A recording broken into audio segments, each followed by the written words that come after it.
Good evening and welcome to the Channel Studios here in London with your international news around the world in 5.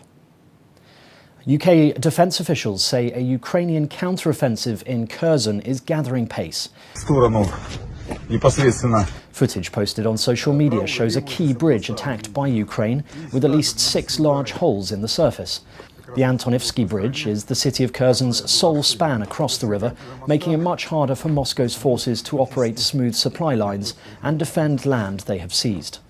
Russian-installed officials in Kherson played down the military significance of the bridge's destruction, saying it would affect the lives of local residents, but would not change the course of the war.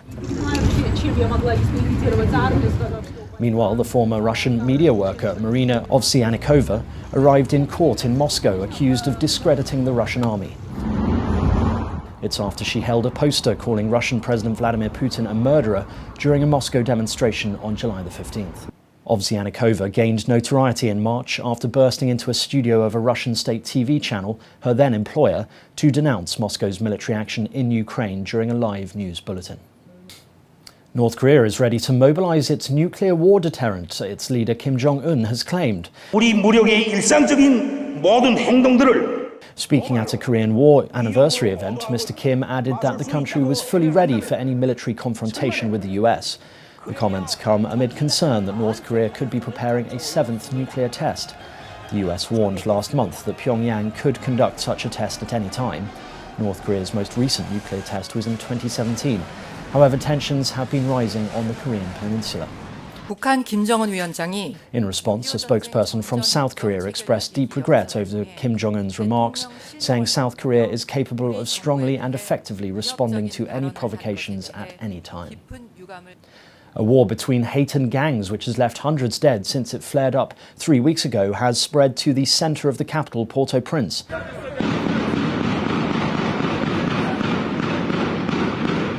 Gang members engaged in a fierce gun battle with each other and with police on Wednesday. The city's temporary cathedral caught fire amid the fighting. It is not yet known how many people were killed in the latest battle, but UN figures suggest more than 200 people have died between the 8th and 17th of July. The running mate of the leading Kenyan presidential candidate, William Ruto, has lost $1.7 million after a court ruled that the money held in 4 accounts at a local bank came from the proceeds of corruption. Justice Esther Maina ruled that Rigathi Gachagua received the money from government agencies, but there was no evidence that he had supplied anything. In response on Twitter, Mr. Gachagua said the judgment did not come as a surprise and was meant to undermine my candidature in the coming elections.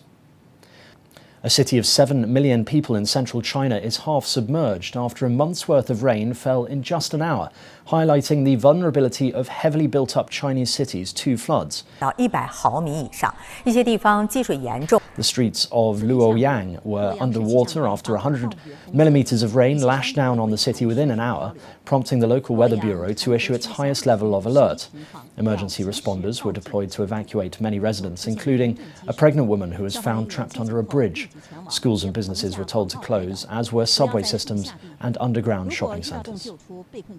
Drone footage has been released showing the effects of a more than week-long wildfire in Zamora in Spain. Scorched trees and ash-covered terrain is all that can be seen for miles on end.